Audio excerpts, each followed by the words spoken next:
Hello and welcome. I'm Barbara Casey, Program Director at New London Architecture, and I'm delighted to be here at Beam Park today. Beam Park is a large regeneration site in East London, sitting across the London Borough of Havering and the London Borough of Barking and Dagenham.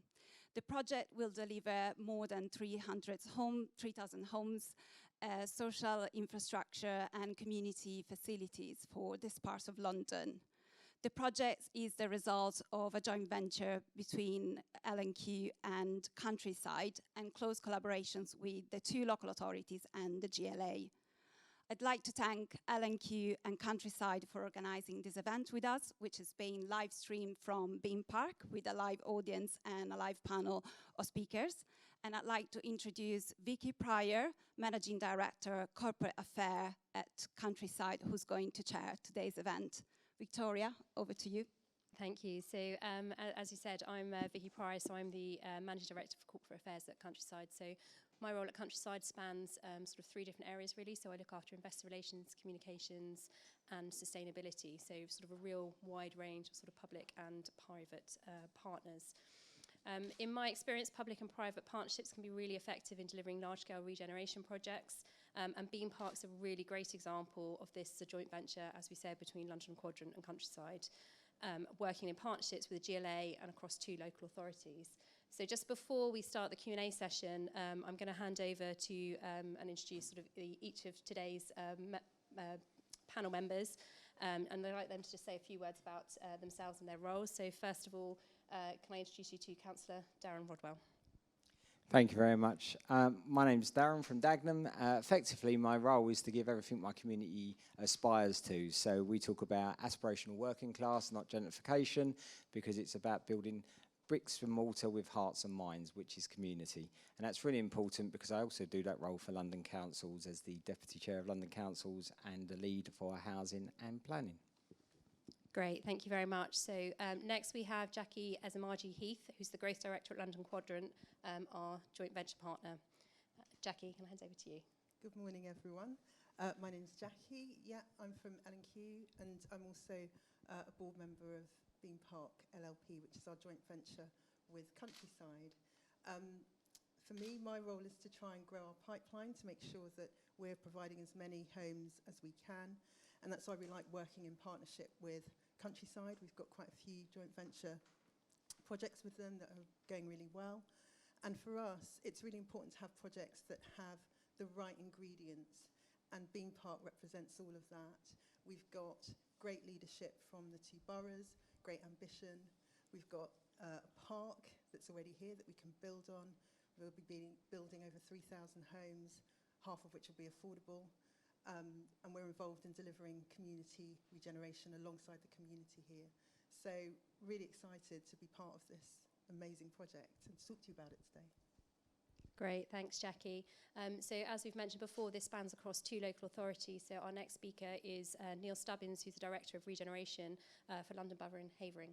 Neil, pass to you. Morning everybody. Neil Stubbins, Director of Regeneration for the London Borough of Havering. My role here really is to work with the partners such as Countryside to ensure that this particular regeneration project actually fits in with the rest of the borough. The worst thing that can happen as far as we're concerned is that we end up with a new community that doesn't engage with the people who already live here. So it's really important to me that that happens, and a lot of the work that I do is about identifying other joint ventures and other work that actually takes the benefits of the Beam Park regeneration and delivers it to other parts of the borough such as Rainham, South Hornchurch, which are actually very deprived parts of the borough. And we don't want them to get forgotten as new parts are developed and people come in. It's really important that that aspiration that Darren spoke about is shared with everybody, not just new residents, but existing residents as well. Thank you. Great, thanks Neil. Next we have Will Stewart, who's the Head of Development for Strategic Projects and Property for the GLA. Will.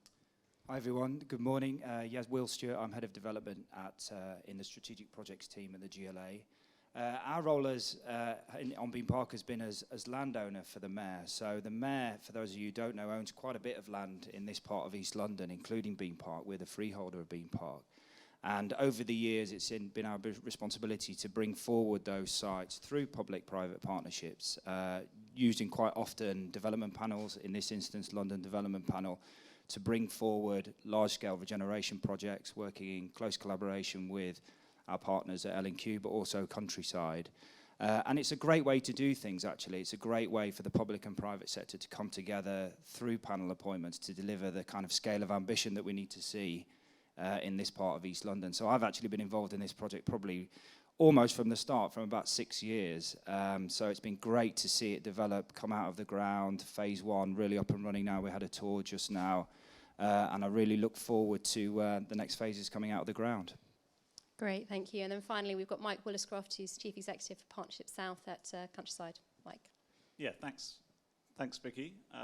So as you've just said, I'm Chief Executive of the Partnerships South division of Countryside Properties. And as you've gathered by now, I think Countryside is the other delivery partner in this fantastic joint venture. So our role is putting in place the scheme design, so the planning application, and then the development strategy, all the way through to the community development work that we lead on with L&Q, working in partnership with the other parties. So it's great to be here, and over to you.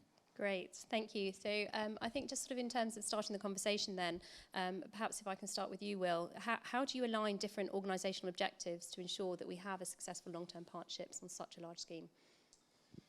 I think that's a really good question, and I think, you know, it's really important that objectives are set out at the outset, I think, and particularly for Bean Park, but other large-scale regeneration projects like this, it's really critical that I think the parties have a set of clear objectives. Clearly, with projects like this, which are multi-phase, they're going to sort of develop over a number of years. I think there are going to be challenges that we meet along the way, you know, planning, commercial challenges, changes to, you know, global pandemics, for example. But I think, you know, if you've got that really clear vision for what the site is about and what you're trying to get out of it at the outset, then that can allow flexibilities further down the line. So I would say, you know, being really, really clear about what you want to achieve at the outset, getting that kind of combined vision with your partner.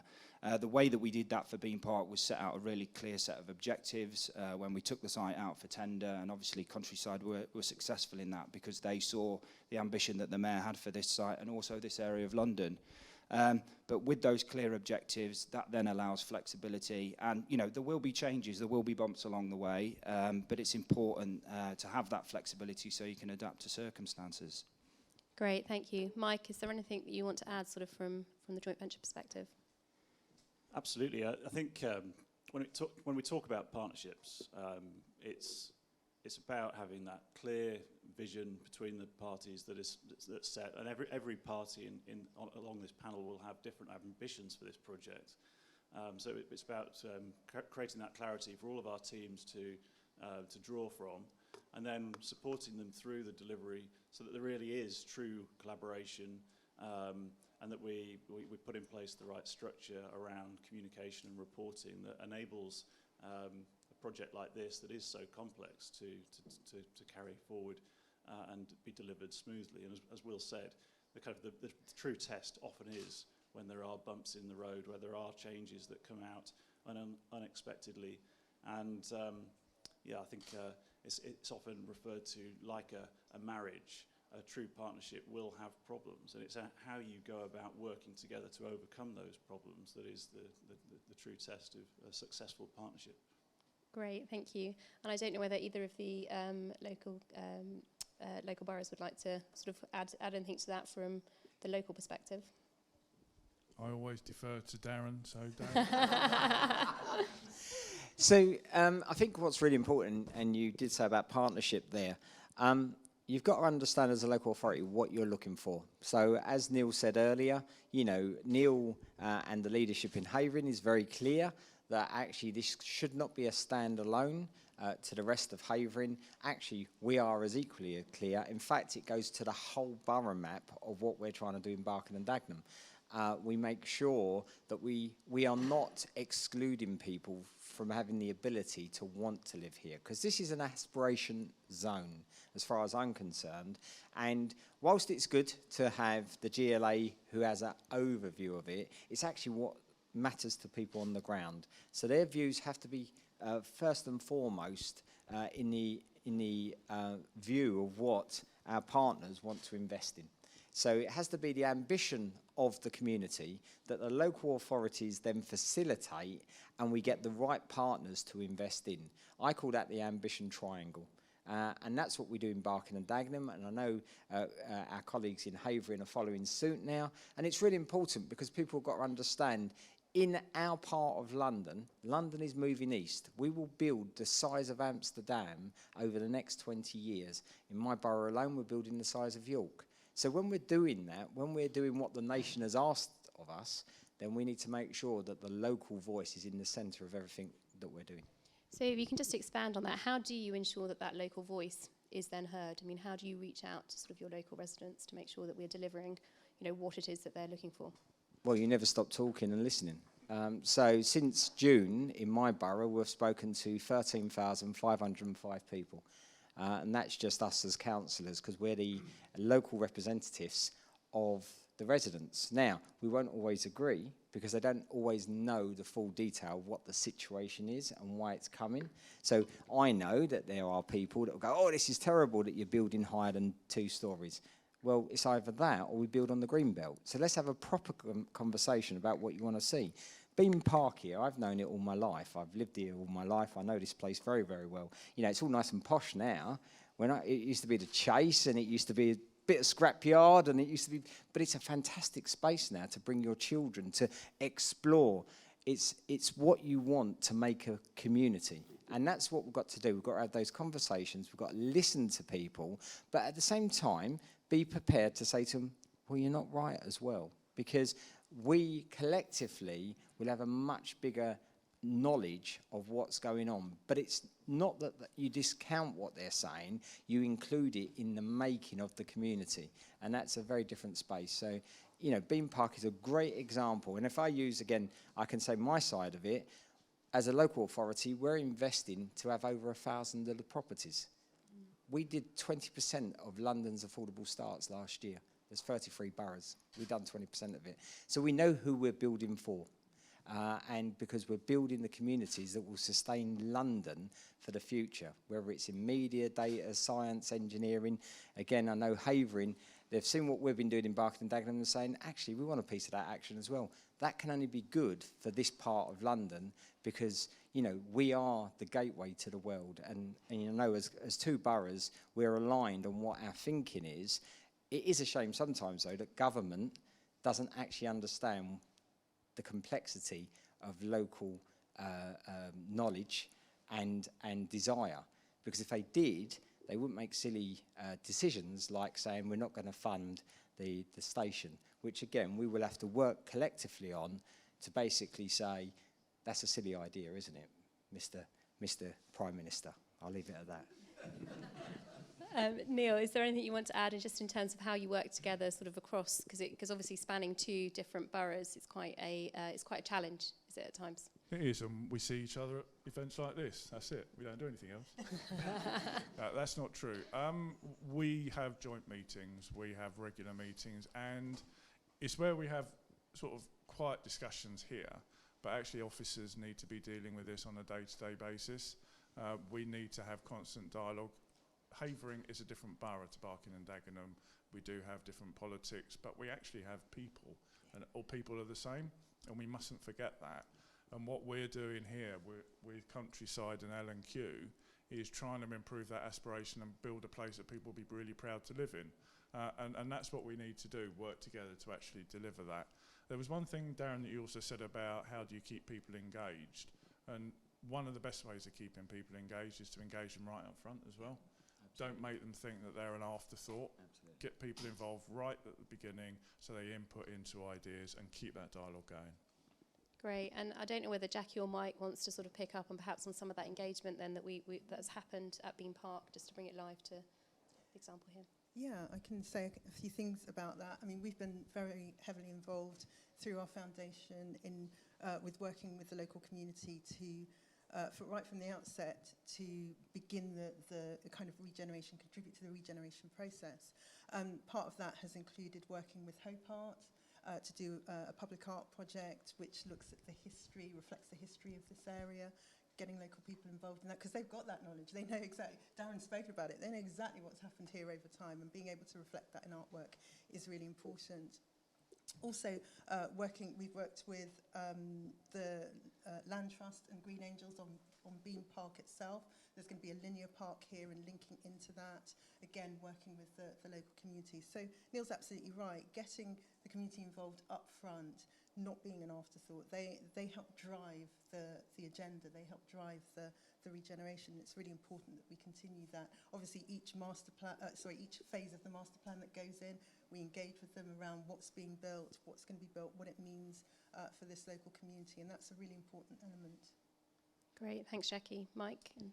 Well, only to add that I think we were talking earlier before this, how this scheme needs to not stand alone. It has to engage and integrate with the local communities as well. So whilst there's a huge community development programme internally within Bean Park, which is a new place, there has to be that integration with neighbouring towns like Rainham and Dagenham. So working with the local authorities to achieve that is a much bigger part of this project, which will unfoil over the course of the next few years, and it's really, really important that we get that right. So it's these schemes are certainly of this scale, where there's mixed tenure delivery and community development and placemaking within the red line. They're challenging in that respect, but of course that integration with the surrounding areas is a really important factor as well. Great, thanks, Mike. So perhaps just sort of switching to some of the targets, coming out of the pandemic, and delivering on housing targets are obviously going to be increasingly important, for all of the boroughs. How can local authorities use public-private partnerships to help them sort of meet those targets? Don't know if you want to take it first, Darren. Well, I probably do, as I've got it for London as 33 boroughs. So, look, it's a proper dialogue, and it starts at GLA with ourselves as London's councils. I meet regularly with some of the largest developers in London, articulating, what concerns different boroughs have, and we are different, but there's some things that are quite similar, because we are talking about people, we are talking about place, we are talking about homes and hearts and minds. So, there are certain things where I can clearly say, well, this is where you're getting it wrong, industry. And we want to help get it right, because if we can help get it right, actually for us locally, it makes it a lot easier to engage with the community and then feeling that actually it's something they want to champion, which is really important. Where it doesn't help, if I'm being honest, is again where we have silly targets, because you can't just say this is going to happen there because we are national government, or we are regional government, or we are local government. There has to be that bottom-up approach, and again, if I look at what's happened in Havering, as a neighbouring borough to me, what they're doing in Romford Town Centre has been tremendous. The way they've engaged, and they're changing what the town centre is going to be like, because they understand here is going to be a new district. It's going to be a new district with a whole new infrastructure that needs to complement the network that's already out there.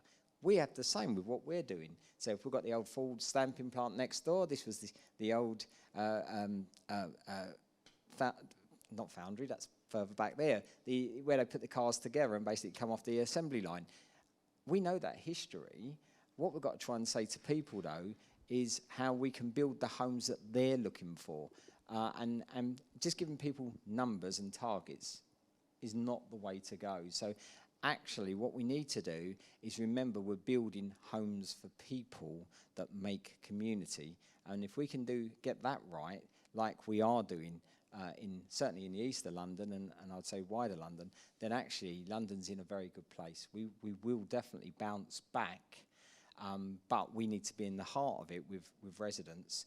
And the private sector, again, when we talk with Countryside, we know it's tough for them. So getting the grant from the GLA was good.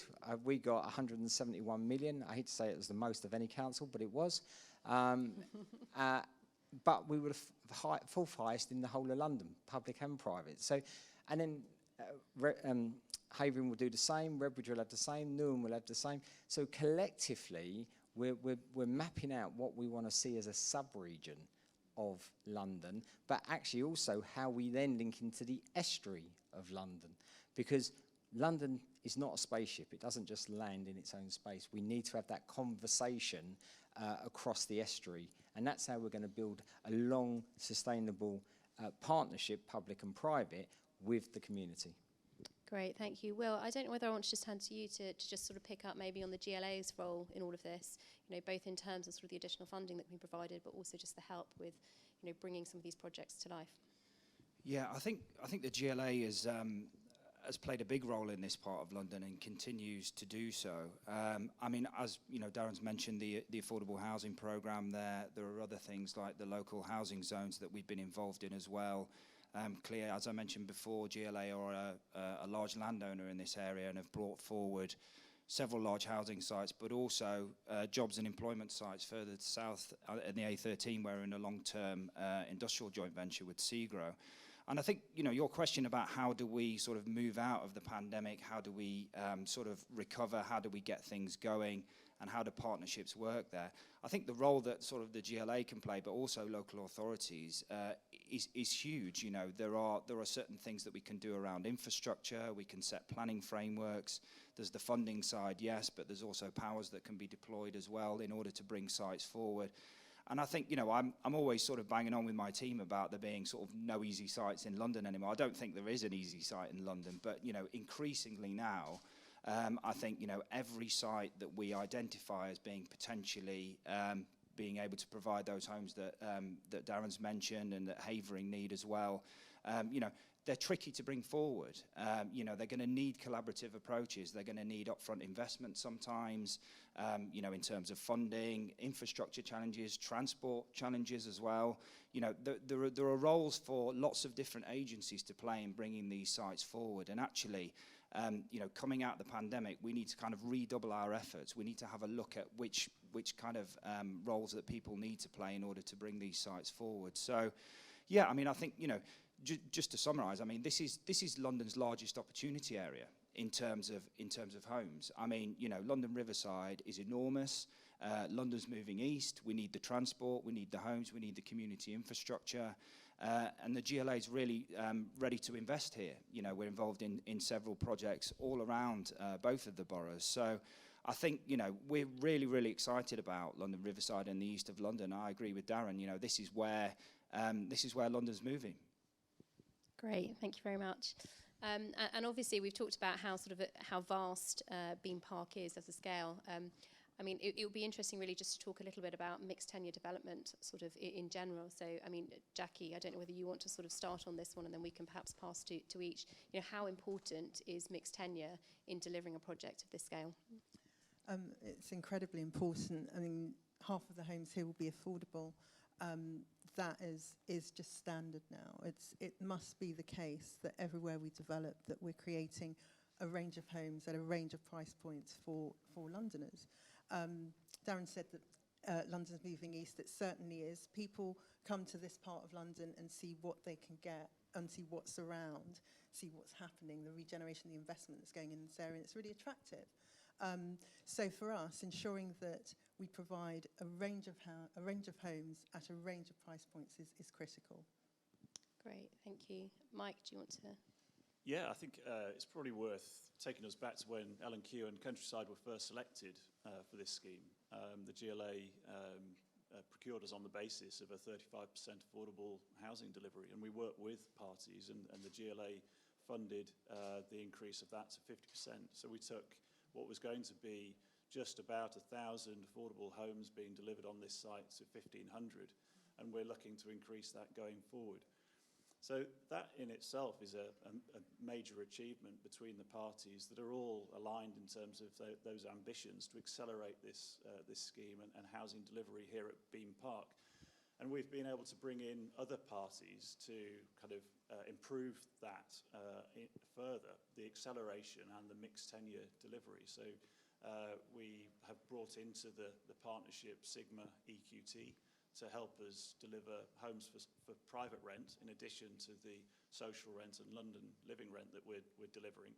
And that's enabled us to accelerate the scheme further. So we've taken 3 years off the overall programme to deliver this out, and we're now working with Be First to do something similar on the Barking and Dagenham side. So that mixed tenure delivery across this scheme is really important for accelerated delivery. And then we also need to be mindful of that community development aspect again. So when we're selecting parties like PRS institutions, we need to be really careful that they've also got that ambition with respect to community development and integration of their residents into the Beam Park community. And yeah, we're working closely with Sigma on that. Great, thank you. And I just wonder if I can pass maybe to you, Neil, just to sort of pick up on, the importance from your perspective of having sort of a range of different tenures, available within your community.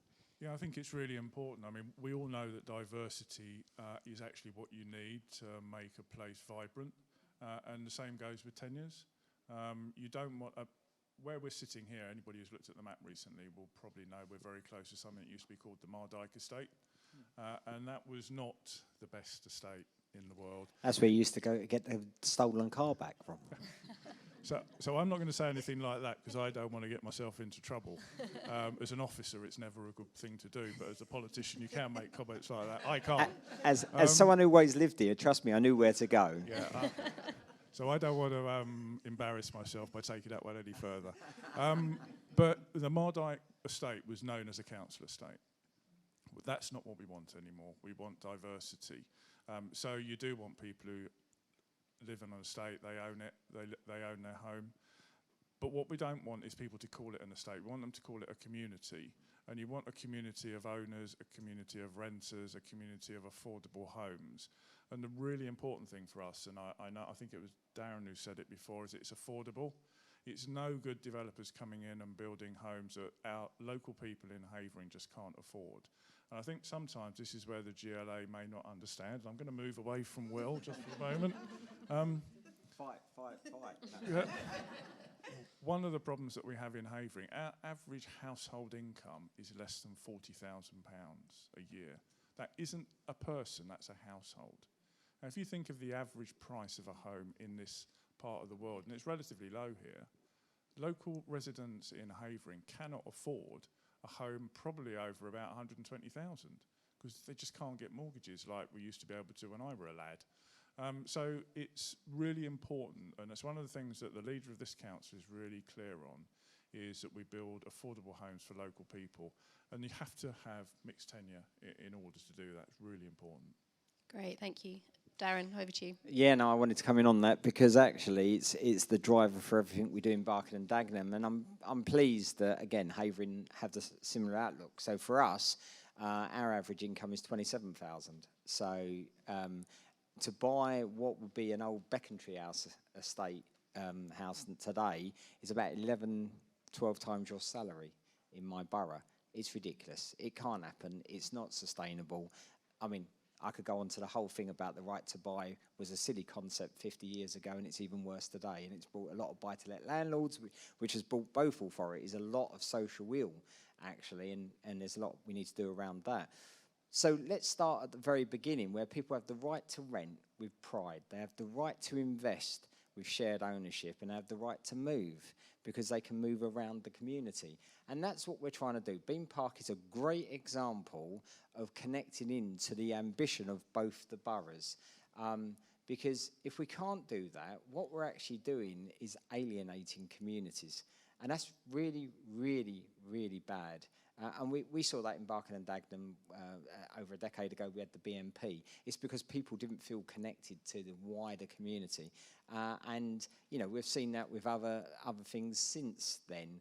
Our politics have been very polarising. So we need to bring back the values of community because actually we've just gone through a world-changing event. And we need to bring back the view that actually everyone's important in our world. It doesn't matter what their background is. So no poor doors, no gated communities, and we want the ability on all incomes from people that are on some form of benefit upwards to be able to live in places like this, because you're not excluding, you're including, because everyone has a place in our mixed society. Mike, can I maybe just pass to you then, just to pick up on how that's then incorporated from a design perspective, and then just following on from that, we've got a question that's come through from the web to say, you know, with so many partners, who has the design authority, you know, on the final say on a project of this scale? Well, I think I can answer both of those together, if you like. In terms of design, it is tenure blind. So there is no difference between any of the homes that we're delivering here at Beam Park in terms of the building type. So whether it's a house or an apartment, you would struggle, if not it is impossible to tell the difference between the tenure, and that's something that is kind of established between all of us as an absolute principle that we need to follow in terms of design. Master planning and the building architecture. We engage with both local authorities. We've used Patel Taylor Architects as the master planner for the overall scheme, and that meant extensive engagement both with the other stakeholders, but principally the local planning authorities in both organisations as well as the GLA. A very extensive exercise that was. However, we've been building off the investment placed into the project at that stage about 4 or 5 years ago. More recently, we are looking at building architecture on a phase-by-phase basis to create that kind of diversity in terms of the building architecture, which is important for creating a place that has suitable character changes amongst it, because we're talking about an extremely large scheme here, and delivering it out with one design concept would probably be the wrong answer for it. But yeah, maybe Jackie wants to add to that. Yeah, I think it comes back to what I highlighted at the beginning about the leadership and the ambition that's shown in the 2 boroughs that we're working in. Without that, you're nowhere. So having that starting point enables us to be quite bold with this master plan. And in terms of the ultimate design authority, well, it kind of sits with, what we're designing sits with the LLP in terms of how we take that forward. But obviously, we've got to work within the framework that's set by the 2 local authorities. And also working with the GLA to ensure that it's something that is right for London. I think the other thing to highlight is that when you've got so many partners, as long as you're speaking to each other, it doesn't really matter how many are involved. Obviously it needs to be manageable, it needs to be done in a way that is coherent and makes sense, which is why we've got really good structures that allow us to be able to take things forward. But regular dialogue, whether it's with the community, our local authority partners, or with the GLA, that is absolutely essential in making this work. Great, thank you. I don't know whether there's any questions sort of in the live audience on the floor. And do we have a mic as well, just to take questions? Anyone want to ask a question? Ian Sutcliffe from Sigma. Thank you. Let me just preface this before I ask the question to congratulate everybody here on delivering such a scheme. The foresight, the vision, and the damn doggedness that's needed to get a scheme of this size off the ground. If this was replicated in all the 33 boroughs across London, we wouldn't be in the housing crisis that we're in. So well done to everybody. Two questions. The first one is going back to what Darren said about listening to the local residents about what people want. With the benefit of hindsight, and I recognise the pressure on housing numbers, but wouldn't we have built more houses here and less flats? The second question, and it's probably the elephant in the room question, is when is the railway station going to get built and opened? Because without it, this scheme cannot flourish. Thank you. Can I come first? Yes, you can. Simple answer is no, we weren't wrong in what we've done. We have got a choice, and it's a very simple choice. We've got more public green space than any other London borough. Havering has more green space than us, which isn't all public. The thing is, none of us want to build on that green space. So if you can't build out, you can only build up. What you've got to do, though, is make sure what you're building is of a quality that actually gives people a space that they can call a home. So, again, if the pandemic hasn't taught us anything, those public green spaces were massively important. Well, you've got a lovely green space there. In fact, you can come here and go all the way up to Noak Hill. You can walk 5 miles, total green space. There's not many places, not many capital cities where you can say you can do that. Well, you can in Barking and Dagenham and Havering, because we understand the value of our green space. So whilst I'll accept, and I grew up in a flat for over a decade before we got a house, of course, it's horses for courses, depending who you are and what you're looking for. Our bigger problem is the second one you highlighted. It's about real soft infrastructure, the infrastructure that will make that difference. And we've got to get government to understand that, not local authorities. In fact, there's 1.1 million properties that could be built across the country that have got planning permission today. It's not local government that's stopping it, it's other issues, right? In London, 250,000 could be built out today. Fact. I know that because I get all those facts. So what I would say to you is be very careful who you're saying is the problem, because local authorities are trying to come up with the solutions all the time in a very impossible situation, an ever-changing political landscape. So we've just been told for the last 18 months, the white paper saying we're going to have zoning, which means actually no local resident gets a voice, nor does a local authority. Now they're being told, well, actually, we might not be doing that. Well, welcome to quicksand, folks. That's what we work on all the time. So I think local government with local partners and region are doing the best we can in a very complex and difficult situation to get people's voices heard. But what we need is collectively say to government, if you want us to build these homes, whether they're tall or family properties, then we need the right infrastructure. Because at this moment in time, what's stopping us from building isn't our ambition and isn't the dialogue with our communities, it's the infrastructure that London needs to be the engine room that London's always been for the country. And at the moment, the levelling up programme that government's saying they want is just not happening. And Bean Park is a classic example of that. Not having that station is ridiculous. Someone needs to tell someone in Whitehall to stop being an idiot and actually start doing their job properly, because their job is to facilitate our residents' ambition. And at the moment, they think their job is to know how to run trains, and it's not. Yeah, anyone can run some trains. It's about having the ambition to understand our ambition, and they don't have that in Whitehall at the moment. So I'm quite clear. We're doing the right stuff.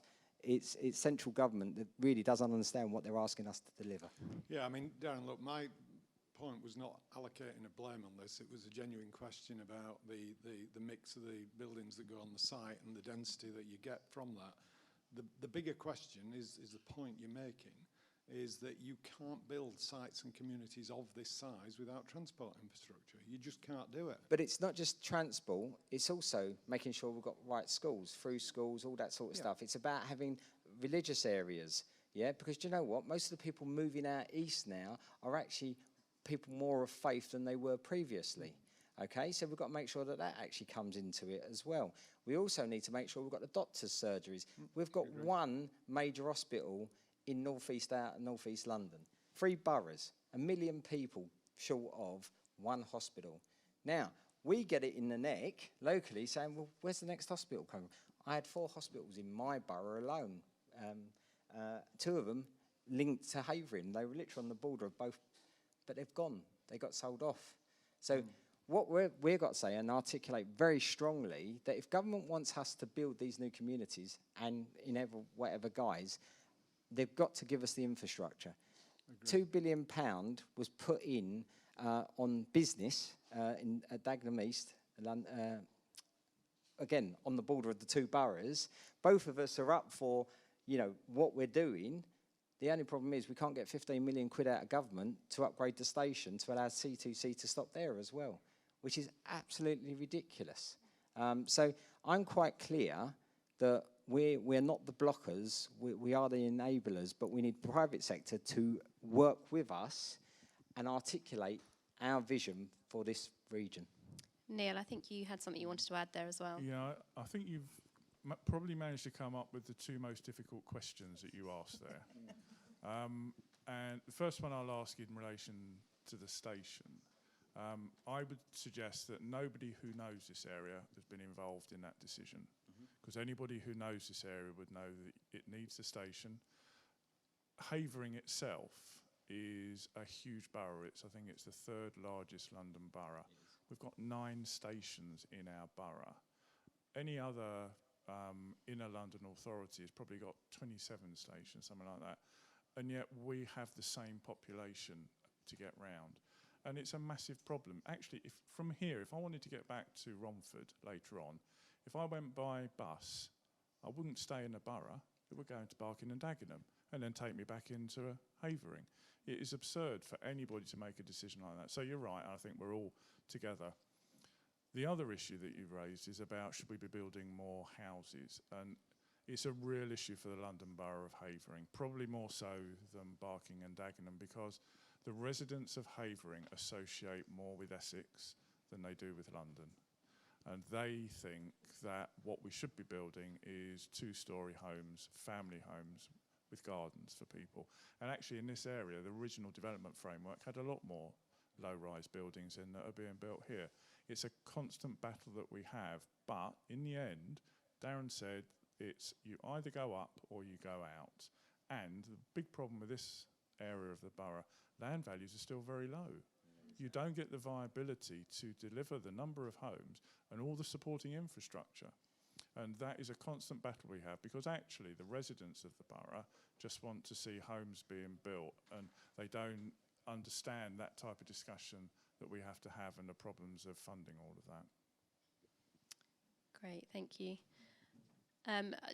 Changing tack slightly, we've had another question come through sort of from the web, just asking what the heating and hot water strategy has been for Bean Park. I don't know who wants to take that. No one, apparently. So we have a district heating network across the site, 2 of which actually, one in Havering, one in Barking and Dagenham. Both are gas-fired at this stage, and to date that has been successful. So, okay. Great, thank you. Yeah, nice short and sweet answer there. I wonder whether it's worth just sort of picking back on some of the community aspects then, and picking up on what's being done sort of, now we're getting established and the first phases are being delivered. What is being done to engage that community and to make sure that the community is remaining part of the wider boroughs and not just as a standalone. So I don't know whether, Jackie, do you want to pick up on Yeah, that? I can pick up on part of that. I mean, as part of setting this project up, a community fund was set up, which we administer. Our foundation administers that. So that's about working with local groups, local people to deliver projects that will bring benefit to the local community. And that's been going since the start, and it will continue. As I said, we've also brought in one of the roles that we can play alongside Countryside is bringing in other partners who can help the local community deliver certain projects. Hope Art I mentioned earlier. We've also had Green Angels. We've on some other projects we've got Cultivate London, who come in and work with quite young people to develop skills around just the workplace actually, and around horticulture and using that as the framework to develop skills and experience. So there's a range of things that we're doing. The community fund was really important to set up at the start. Again, picking up on Neil's point about people being engaged from the start. So that's a key element for this project, and one that we look forward to seeing increasing as we go forward. Great, thanks, Jackie. Mike, do you want to add anything else from Countryside's perspective? Yeah, I think this is a very, very large project. Overall, we'll spend over £900 million delivering this scheme out over the course of 10 years. So that's a huge investment. And L&Q and Countryside at any one point in time could be spending up to £70 million worth of working capital. So with that investment, we've really got to look at what else we can achieve during the course of it. So it's not just about the place that's being created now and what people will benefit from when they move in. It's about that investment. Where does it go? So how can we work with Neil's team and Darren's team in terms of directing that investment into the local economy? So employing local suppliers is one thing. Using a local labour force is another thing. And this project is a brilliant example of what can be achieved. So we're averaging 34% local labour. And anyone who is involved in the industry knows that the normal target is 20%. So we're really outstripping that target, which is having a benefit. And the other thing, as Jackie said, there's over £500,000 worth of funding dedicated to community development, which is working with local organisations to have an impact. And that integration is going to happen as a result of that. Absolutely. Again, I couldn't agree more with both. People got to understand what's actually happening in this part of London. We had the largest brownfield sites of London. We were the engine room of London for 100 years. So whether it be Fords, telephone cables, Man Bakers, whether it had been all the other blue-collar work that was going on here.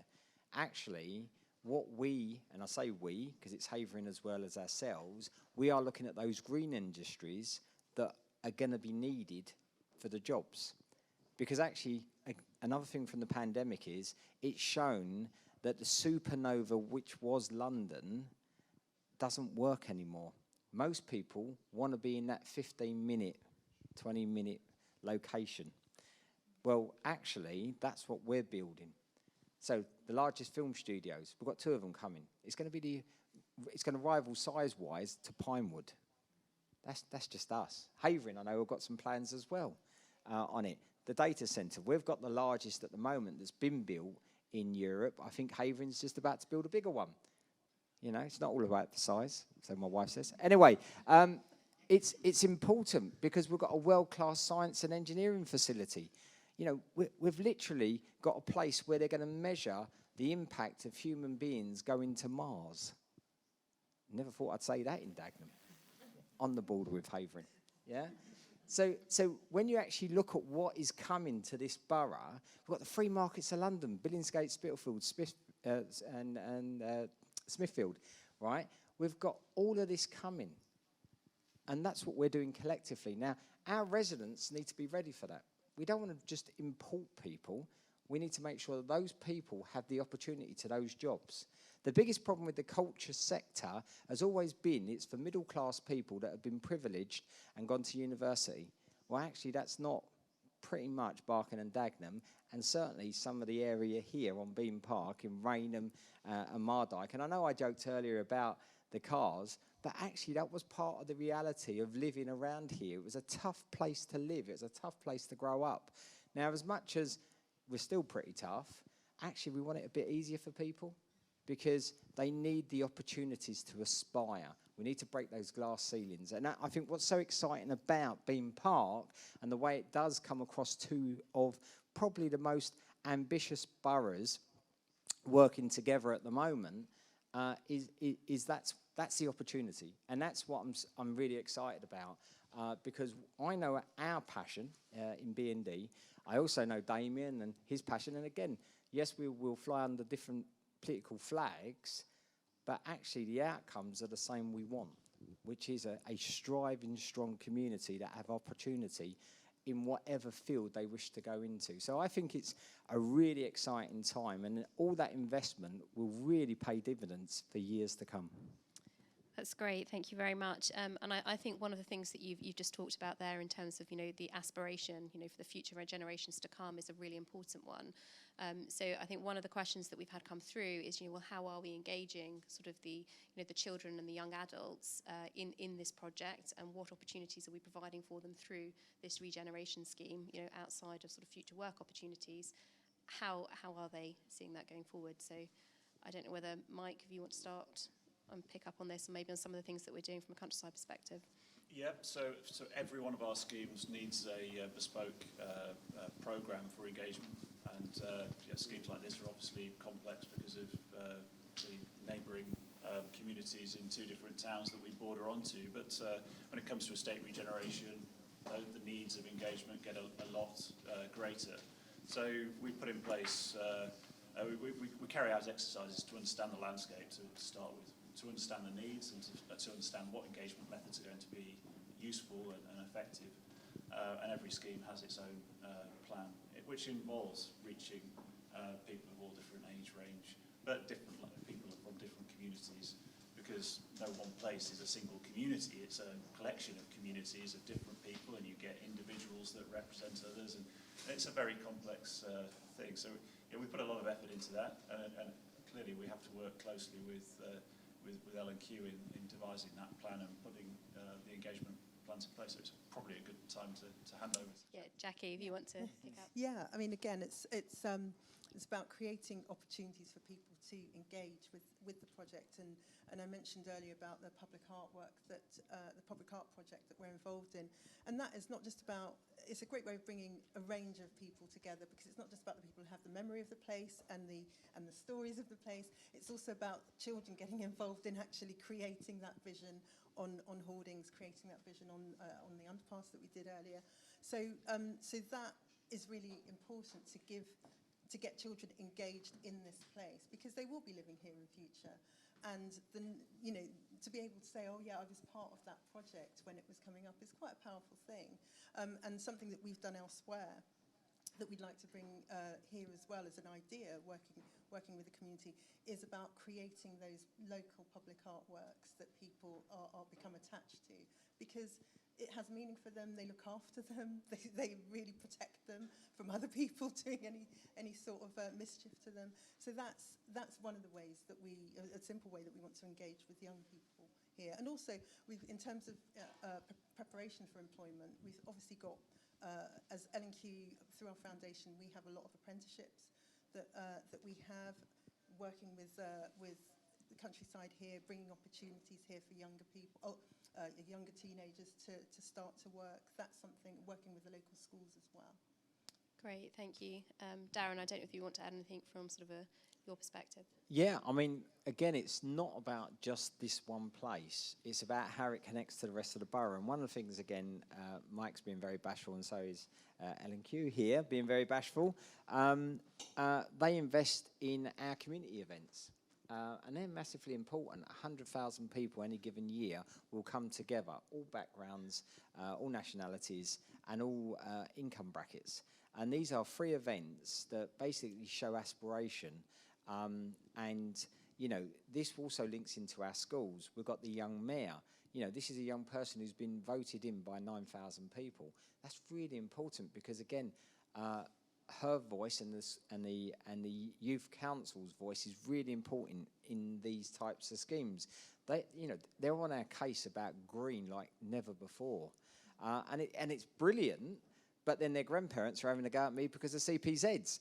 I can't win, you know. But it is really important that these generational conversations happen, and you know, we've really got to listen to the people that are not voting yet, because. Quite frankly, they will be the future. Forget what they vote for, or how they vote, but they feel very let down at the moment by their older peers. If I leave it at that, because I think this is a great opportunity to engage them and continue to engage them for a better vision of what they want to see in community. Great, thank you very much. Neil, can I pass to you?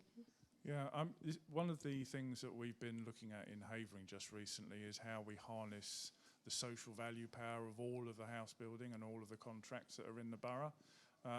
This is a huge undertaking here, and you've heard Mike talk about it. We've also got a joint venture with Waite Residential, where we're building a further 3,500 homes. Another joint venture with Notting Hill, building another 1,000 homes in this area.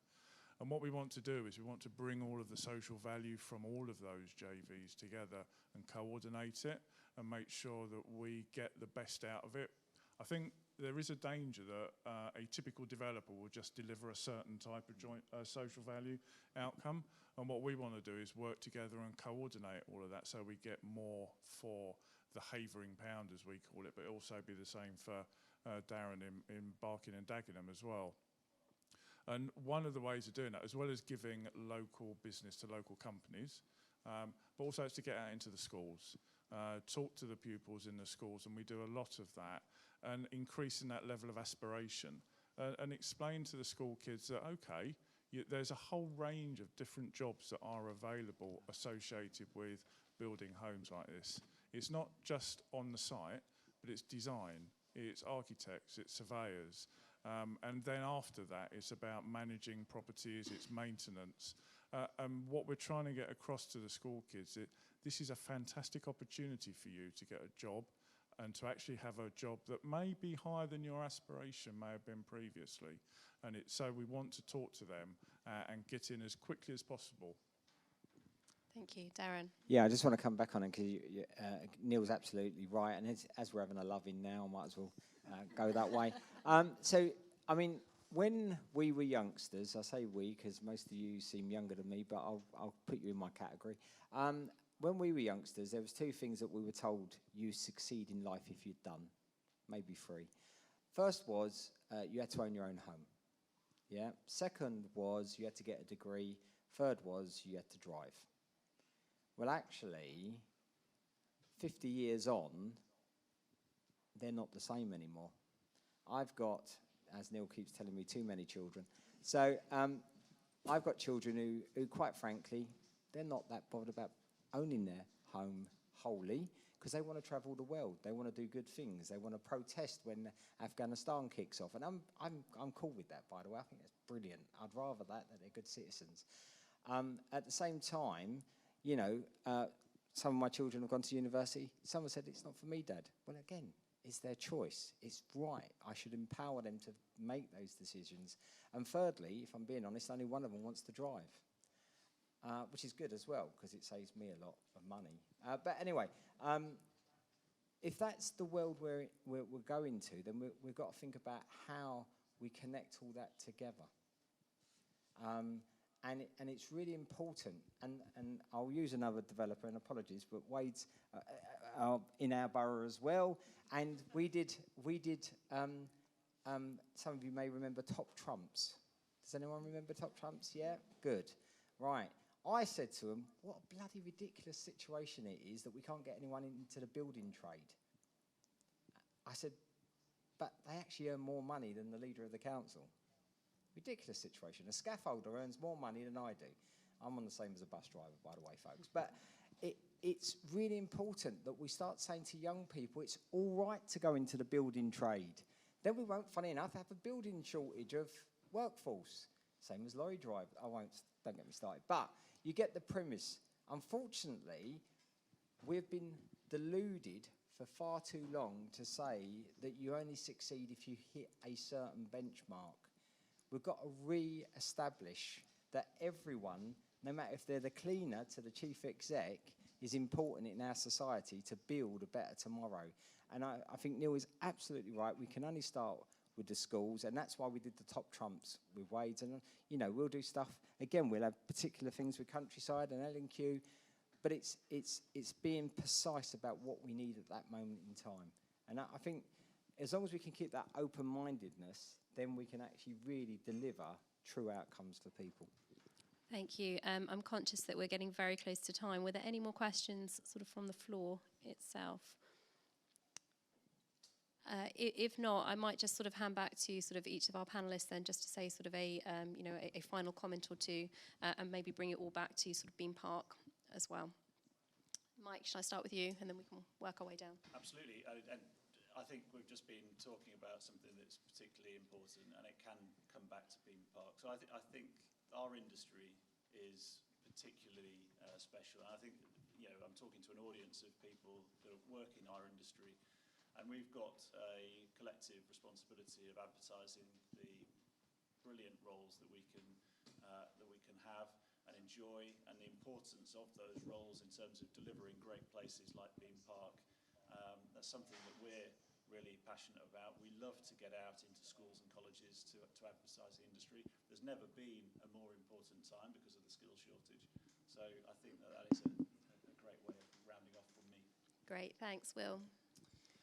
Yeah, I think I just want to pick up on something Darren mentioned there about the kind of 15-minute city concept, and I think, you know, that's really relevant for somewhere like Bean Park. You know, it's not just about the houses we're putting here; it's the infrastructure around those houses, it's the jobs that come as part of that as well. So, you know, what I've been really excited about with Bean Park and the surrounding area is that kind of area-based thinking. You know, we need to think about this as a new area of London, not just a collection of individual sites. And you know, we talked about kind of access to opportunity and young people. Well, you know, if we're successful just south of the A13 there, we're going to be bringing, you know, new multi-level development. We're going to be bringing, you know, new R&D for London, all within Dagenham and Havering. So I think Bean Park is you know, a part of something really exciting for this part of London, and you know, sort of a catalyst for the area, if you like. But it's just so important that we get the infrastructure that we need, and Darren made the point about government. We get the infrastructure that we need to knit that together. You know, we need to be able to make sure that someone living here on Bean Park has access to opportunities and doesn't need to leave for the rest of London, so that they can enjoy life here. Great, thank you, Neil. We're rapidly running out of time. Yeah. Well, there's nowhere better in London to be at the moment, to be honest with you. This is where it's all happening. But also, if you think back at what's just happened with the pandemic, it's actually delivering what we are being told everybody wants at the moment, which would be great homes to live in, great places where people feel safe, whether it's from antisocial behaviour or infections or whatever it is, but also where people can aspire to live well the way they want to. So if you're looking for somewhere to be, I would suggest you look at Bean Park, Havering, and then probably Barking and Dagenham as well. Darren. Jackie?